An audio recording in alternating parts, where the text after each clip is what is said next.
Chapter 14. Jay awoke the next day as Lexie was climbing out of the bed. Her movements disrupting his slumber and pulled him from his dreamless state. He felt much better this morning than he did the night before. Of course, that was to be expected. A full night of sleep did wonders for a person, especially when they were suffering from jet lag. It was definitely a good thing that they had decided not to go to the hospital yesterday. Even with the nap that they had in the afternoon, they had still been exhausted by the time night rolled around. Not to mention if the hospital bureaucracy in France was anything like it was in America. Then they would be waiting for hours at least to get the information that they needed. That was not something either of them would have enjoyed doing the night before. Jay waited in the room as Lexie left to wash up. As soon as the door was closed, he stood from the bed and grabbed some comfortable jeans and a faded t-shirt for the day.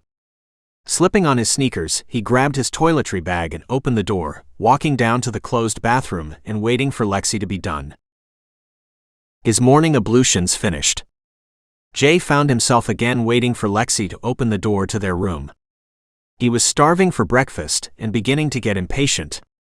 Luckily, while there was a set time for breakfast, it was not a meal that they asked everyone to attend. The time was set so everyone would know when the food would be hottest. Lexie had her big purse in hand when she opened the door to find him waiting for her. "Let me grab my passport and wallet, and then we can go eat before leaving. Make sure you have yours as well. It might come in handy when we are at the hospital," Jay advised as he moved past her. "I already thought of that and have it right here," she replied with a smile, patting her purse as she moved out of his way. Jay closed the door and locked it, pocketing the key as they walked down to breakfast. Grabbing as much food as they could carry and safely store in their various pockets, they waited outside for the taxi that Sophie called for them. The weather was nice and warm, with the sun burning off the last of the morning chill that remained behind. Dew glistened brightly on the damp grass, littering the world with thousands of sparkling diamonds for them to see. Silence reigned as they sat there on the porch, waiting. It was a comfortable silence, with neither of them feeling the need to mention the view. It did that on its own, without needing them to verbally acknowledge it in any way. The peace and beauty it brought to the moment said more than they were capable of, in any case. The rumble and crunch of gravel in the driveway marked the coming of their taxi and the end of their silent revelry. Standing in tandem, they wiped and brushed the crumbs that had clung to their clothes. The taxi pulled alongside them, and after pulling out one of their cue cards again, they handed it to the driver. Instructions for which hospital they needed to go to were written on it. "Thanks for this. But I speak English as well," the driver told them as they slid into the seat behind him. "It's nothing against you or anyone in France for that matter, I can assure you of that. The two of us are just shy, so it is easier to just hand people the cards than it is to talk to them," Lexie explained, giving an excuse that she thought was believable. Truth be told, they were planning on starting their self-study of the language later that day. She even had a book stuffed in her purse that they could study if they had the time. Hospitals seemed to enjoy making people wait when they were in need of information. The circumstances of this time would only exasperate the issue, she was sure. Even if she was related to the people in question and the information was 18 years old. Would the hospital really just give them the information without an issue? It was far more likely that they would have pounding headaches and have been there for hours before they finally got anywhere. The drive to the hospital was fairly short when compared to the drive they had yesterday. Which was how a little over an hour after waking, they found themselves in front of their first destination for the day. The hospital.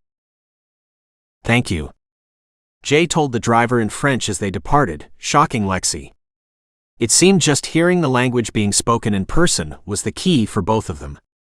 It was a simple phrase, but without physically hearing from a native speaker, they would not have been able to pronounce it properly. The hospital loomed before them. The building was a little threatening and impressive in what it stood for. The glass windows that dotted the sides glinted in the morning light, and the constant sound of displaced air from the automatic doors opening and closing filled the air. Jay glanced at Lexie before stepping towards the building. She finished taking in the hospital and nodded to him, following him inside a moment later. A sign hanging over the reception desk indicated that the receptionists all spoke English. They would not have to worry about the language barrier here, at least. Dodging the countless people and crowds that always seemed to occupy a hospital in any city, they made steady progress towards the desk that was their destination. "Can you direct us towards where the records department is located?" Lexie asked the receptionist expectantly as she took the lead. "Of course, no one there speaks English though, so you will need a translator with you. I can ask that one to meet you there if you need. It may take some time, depending on whether one is available at the moment." The receptionist replied pleasantly. "Yes, please, and thank you. We will definitely need one to meet us there," Lexie answered in turn. The receptionist picked up a phone and began speaking rapid French, holding up a single finger indicating that they should wait. She nodded once, falling silent as she listened to what was being said on the other end of the line. Ending the call and putting the phone back in its cradle, she focused her attention fully on the two people standing before her. "A translator will meet you down there as soon as they are able to. However, I was told that it is likely to be a long wait," the receptionist told them, putting on the perfect smile that all receptionists seem trained to have on standby.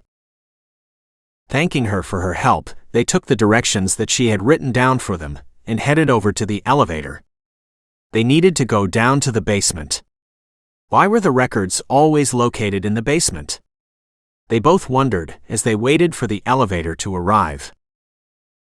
There was a ding, and the doors to the elevator opened, welcoming them inside. People crowded out of the cramped interior, emptying the elevator en masse. A number of people stepped onto the elevator with them, before noticing that it was going down instead of up. No one seemed interested in going down with them, so Jay pushed the button to close the doors and leaned against the wall for the short ride down. A long, bright hallway stretched in front of them when the doors opened to the basement level.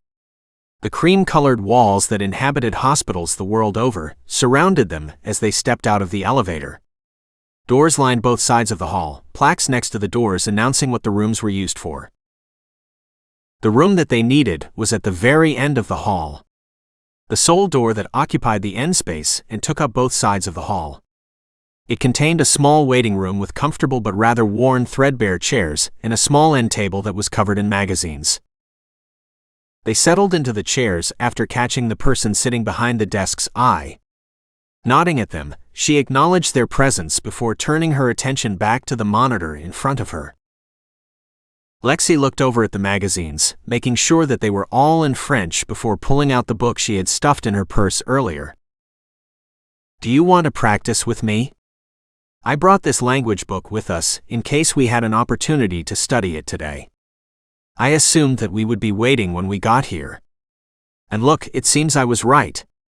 Lexie held the book up to his face as she spoke. Jay laughed before responding to her. "Of course, we would be waiting. Although, in all honesty, I thought it would at least be after we had already spoken to someone besides the receptionist. I didn't even think about us needing a translator." "Yeah, I was thinking along the same lines as well." She shrugged. "Either way, we have time now, so what do you say? Do you want to study with me?" Lexie waved the book in front of him again, making sure his attention was on it before pulling it back to her lap and opening it. They practiced for the next 45 minutes, taking turns quizzing one another on words and phrases while they waited for the promised translator to arrive. Only putting down the book when the translator walked through the doors and straight to them. "I understand that you are in need of a translator. I will not be able to stay with you for very long. However, I will do all that I can to ensure that they have all the information that is needed before I leave. Now, how may I be of service to you?" He explained quickly, standing before them, hand outstretched in greeting as they stood. Grasping his hand in turn, they told him how Lexie's parents had died at this hospital 18 years before, and that they had come to get any information that they could. So what you are saying is that when they died, no one ever claimed their belongings either here or where you were living at the time? He asked for verification. I don't believe so. My grandfather is the one who came to get me, and he has no idea where we were living at the time. Lexie confirmed. Well, we do not keep the personal effects of people for that long after they have passed on. If he did not pick the items up then they are undoubtedly gone. Moreover, it sounds like they were unconscious or had already passed on when they were brought in, so I cannot say for certain what information their files might have. He thought for a moment before continuing. That said, if their files do not have the address of where they were living at the time, they will have the location of where they were picked up from. It sounds like it should be the same in this case. Lexie nodded at his words and joined him as he went to stand in front of the record keeper's desk. Jay stood further back and to the side, where he could see what the lady behind the desk was doing.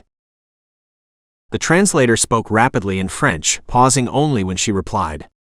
Turning to Lexie, he spoke a few more words in French before clearing his throat and trying again. Sorry about that. Switching between languages like this can be confusing for the tongue at times. Do you have your passport with you so that she may verify your identity? She needs to make sure that you are indeed a relation before she is allowed to search or release the information to you.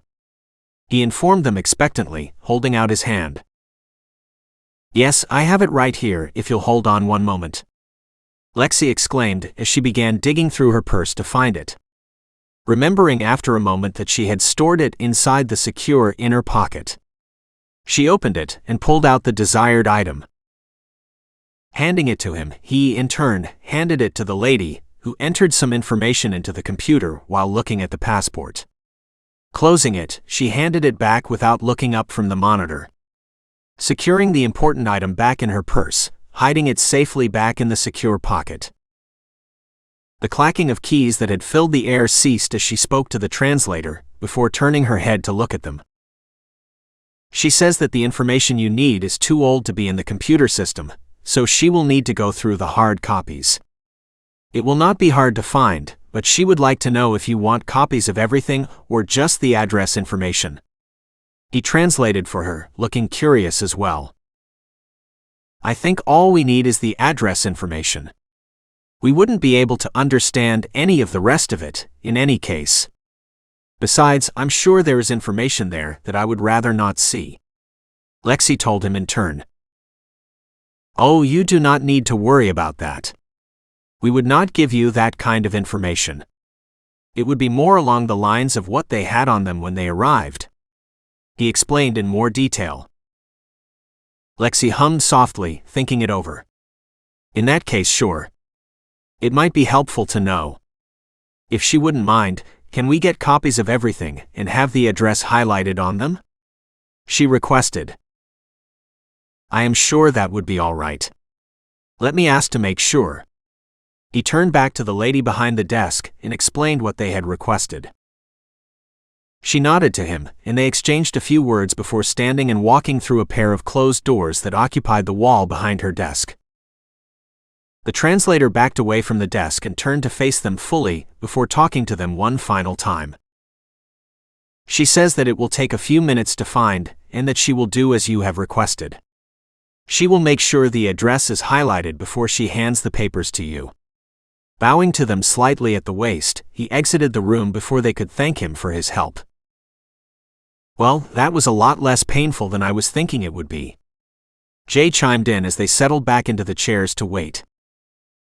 Agreed. That was fairly straightforward. I honestly wasn't expecting that. Lexie acknowledged while pulling out the French study book once more. Shall we begin studying again? Passing the book back and forth between them once more. They passed the time trying to string sentences together in the little French that they had managed to memorize. 10 minutes passed before the doors at the back of the room opened, and the lady in charge of the records entered the room once more. Standing behind her desk, she picked up a highlighter and marked the document as they had requested. Nodding to them, they stood and took the proffered document, thanking her in French. Lexie carefully folded the papers without looking at them. Storing them in her purse at the bottom where they wouldn't accidentally fall out, she beckoned at Jay to follow her. The elevator dinged, indicating it had arrived on their floor as they stepped out of the records room. The doors to the elevator opened at the far end of the hall, revealing the man who had asked them for directions the day before. It was the same man who had given them weird vibes and freaked them on the train platform. They noticed each other at the same time. A small hostile-looking smile crept across his face as he saw them standing at the end of the hall alone. The length of the hallway separating them suddenly seemed too short for comfort. He stepped out of the elevator. His malicious grin widened with each step as he closed the distance between them. Lexie took Jay's hand and dashed down the hall, dragging him behind her when he was slow to follow. She knew the door to the stairs was here somewhere, it had to be. There were no doors next to the elevator, so the stairs had to be somewhere in between them and the man. She prayed that it would be closer to them. The man paused as he saw them running at him, unsure of what to do. His hand crept behind his back. There it was. She saw it, the doors had a plaque with the symbol for stairs on it. She pointed it out to Jay as they ran full out for the doors.